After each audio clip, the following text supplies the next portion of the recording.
आज मैं देवघर पैदल जा रहा हूँ।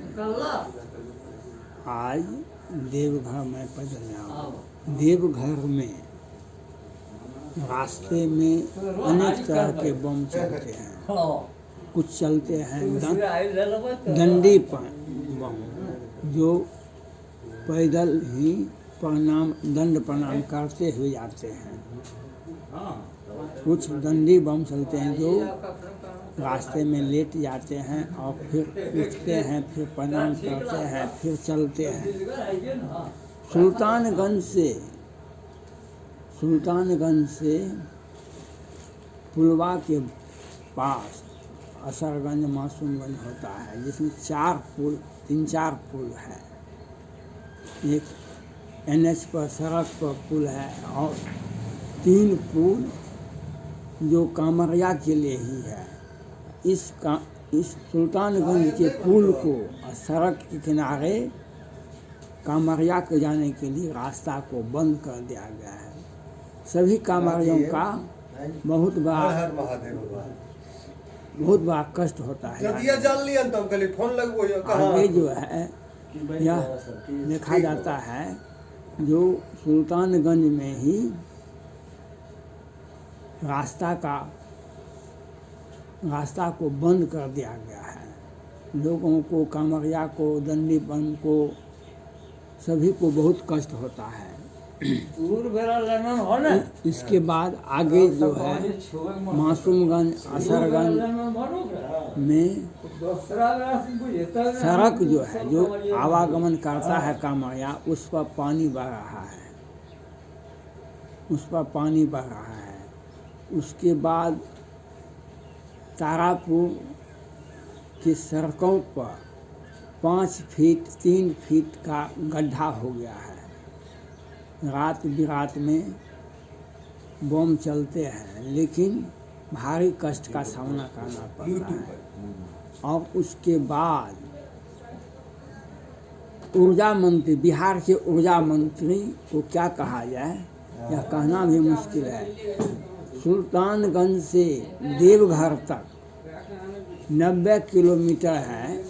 सुल्तानगंज से डुम्मा गेट तक कहीं भी गांव टोला टप्पा मिलता है तो वहाँ पर तो लाइट मिलता है, लेकिन आज तक पोल भी नहीं गिरा है रास्ते में।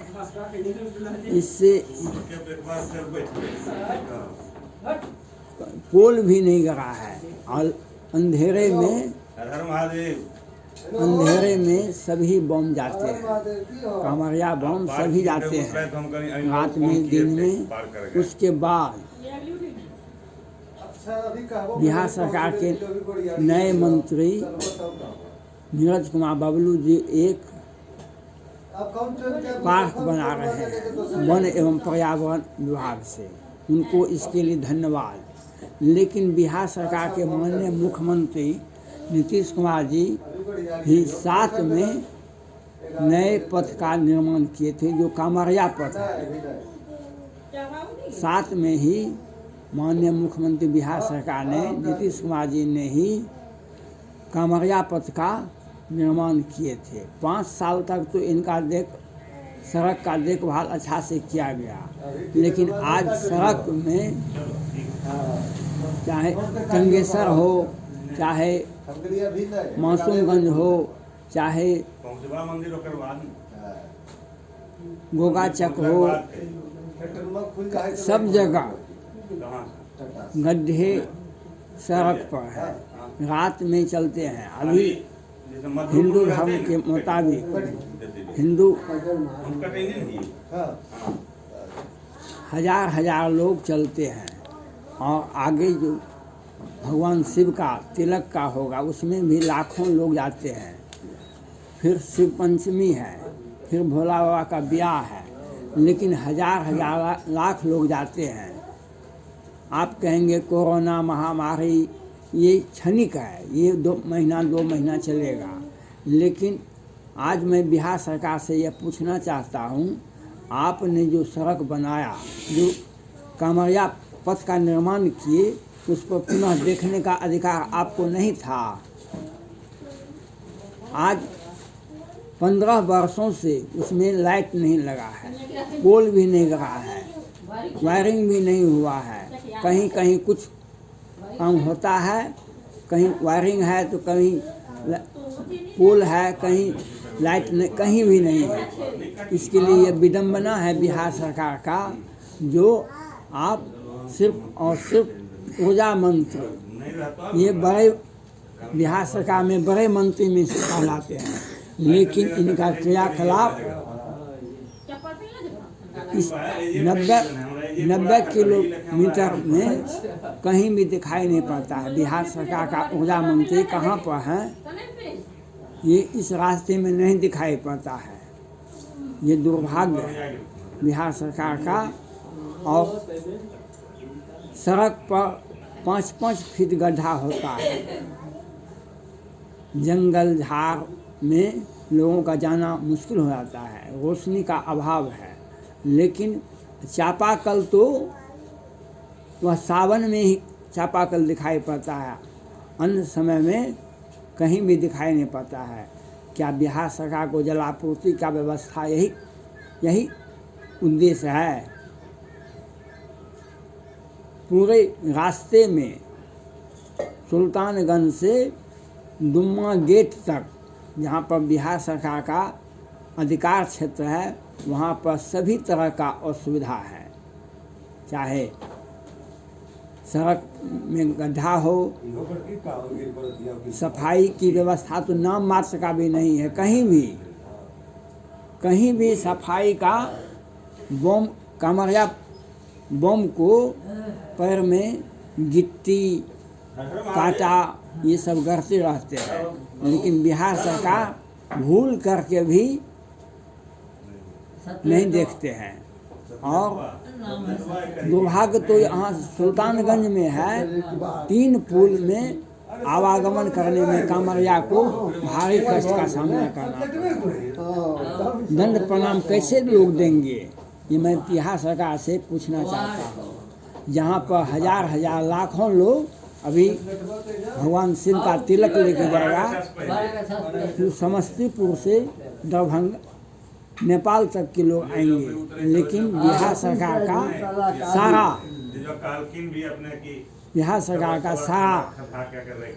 क्या उद्देश्य है, क्या क्रियाकलाप है, वह इस पथ में दिखाई पड़ता है। बिहार सरकार घोषणा बहुत लंबी करती है, लेकिन उसका ज्वलंत उदाहरण सुल्तानगंज को ही देख लीजिए। 3 पुल बंद है, लोगों को आगे मासूमगंज में वहाँ पर धान का दोनी होता है, वहाँ पर लार वार और सारे घास फूस वहाँ पर सड़क पर रख दिए जाते हैं। अंधेरे में लोग कैसे जाते हैं, इस बात को बिहार सरकार को सोचना चाहिए। बिहार सरकार जब रोशनी, जो अनिवार्य सेवा है, रोशनी, पानी की असुविधा है, इसके लिए बिहार सरकार जिम्मेदार है।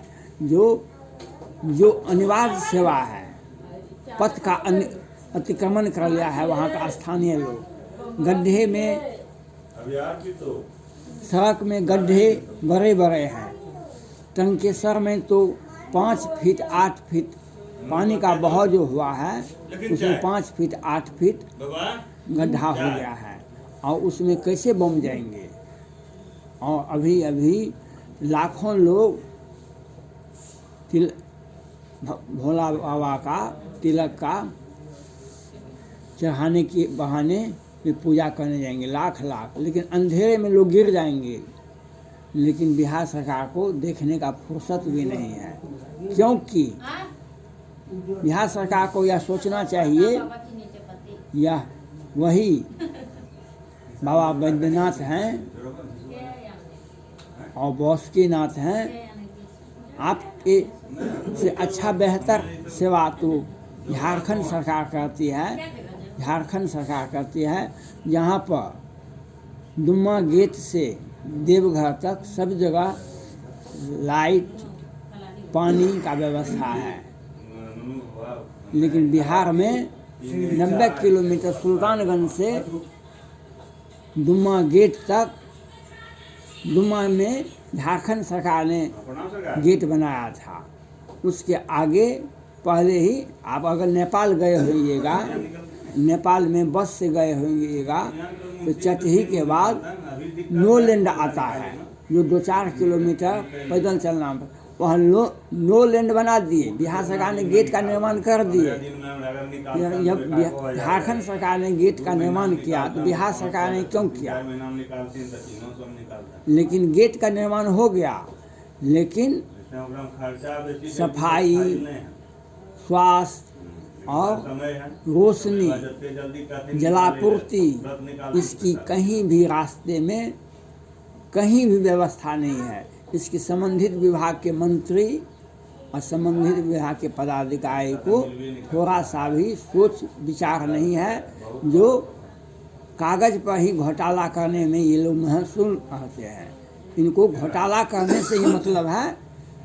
इतनी बड़ी संख्या पूरे राज्य से, पूरे भारत से लोग आते हैं और बिहार का दुर्दशा देख करके जाते हैं। जो भगवान शिव का पथ को साफ नहीं कर सकता है, जो भगवान शिव के रास्ते में रोशनी की व्यवस्था नहीं कर सकता है, जलापूर्ति की व्यवस्था नहीं कर सकता है, उस बिहार सरकार के सत्ता में बैठे व्यक्ति का जीवन भी उसी प्रकार से अंधकारमय होगा जिस तरह से कांवरिया लोग पैदल जाते हैं अंधेरे में। इसका कौन जिम्मेवार होगा? मैं बिहार सरकार के माननीय मुख्यमंत्री नीतीश कुमार जी से ये अपील करते हैं, जो आपने ही कांवरिया पथ का निर्माण किया है, आपने ही 2007 में ही कांवरिया पथ का निर्माण हुआ था और 5 वर्षों तक आपने देखा सुना, लेकिन आज भी वो जो अनिवार्य सेवा है, जलापूर्ति की सेवा, रोशनी की सेवा, रोशनी की व्यवस्था, स्वास्थ्य की व्यवस्था, सड़क की सफाई की व्यवस्था, सुल्तानगंज से ही अतिक्रमण है, रोशनी का अभाव है, जलापूर्ति की व्यवस्था नगण्य है। इसके लिए बिहार सरकार जिम्मेवार है।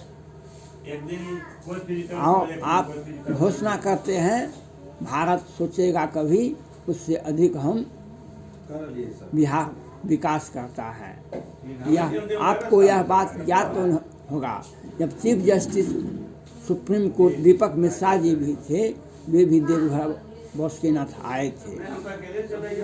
जब इंदिरा गांधी का पद छूट गया था प्रधानमंत्री का 77-78 में, तो वे भी आए थे और पैदल गए थे, सुल्तानगंज से देवघर पैदल गए थे। और पुनः हुए सत्ता में 80 में मध्यावधि चुनाव हुआ था लोकसभा का, वह पुनः सत्ता में आए थे। बाबा बैद्यनाथ का और बाबा बासुकीनाथ का महिमा किसी से छुपा हुआ नहीं है। भारत ही नहीं, भूटान, नेपाल, पाकिस्तान, बांग्लादेश से हिंदू आते हैं, अमेरिका तक से लोग आते हैं। लेकिन बिहार सरकार का कुव्यवस्था, बिहार सरकार का बेमनस्ता, बिहार सरकार का एक जो कांवरिया पथ है उसका निर्माण, उसका देखभाल भी बिहार सरकार नहीं करती है। तो बड़े बड़े लोग, तो कोरोना से आप क्या बचाइएगा हमको? कोरोना से आप क्या बचाइएगा जब जिस पथ में हजार लाख लोग जाते हैं? अभी कोरोना महामारी का है, अभी नहीं लोग जाते हैं, लेकिन अगर समान अवस्था होता है 1 साल में 1 करोड़ से 3 करोड़ लोग जाते हैं। अभी भी लाखों के लाख लोग जाते हैं देवघर, लेकिन बिहार सरकार कोई भी ध्यान नहीं देती है, नहीं रोशनी की व्यवस्था करती है और सड़क का अतिक्रमण कर लिया है। इसके लिए बिहार सरकार जिम्मेवार है, आप इस पर ध्यान दें। धन्यवाद।